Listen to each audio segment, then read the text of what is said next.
Kepala OJK Sumsel, Arifin Susanto yang terkenal welcome dengan dunia PES kembali mengajak seluruh insan PES bersinergi dalam rangka ikut berpartisipasi terhadap program-program pemerintah terutama yang berkaitan dengan perkembangan pembangunan.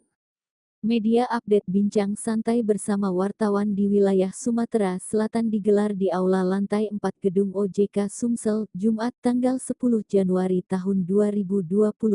Kepala OJK Sumsel, Arifin Susanto mengatakan semangatnya awal tahun dimulai dengan OJK dan media saring isu terkini tentang banyak hal diantaranya perkembangan terkini terkait OJK termasuk penanganan peningkatan inklusi dan keuangan di Sumsel dan apa yang akan dilakukan di tahun 2025.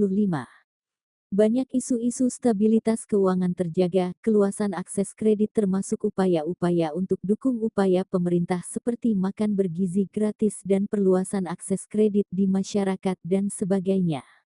Termasuk juga yang baru di OJK yaitu dikunjungi Komisi 9 DPR RI Bapak Fauzi Amro dan rombongan ke sini yang membahas tentang penghapusan kredit macet UMKM di Sumsel. Lebih jauh disebutkan Arifin, OJK Sumsel juga mengupdate banyak hal terkait isu-isu perekonomian. OJK Sumsel inisiasi peluncuran ekspor perdana kopi secara mandiri yang akan dilakukan dalam waktu dekat. Tinggal urusan administrasi saja.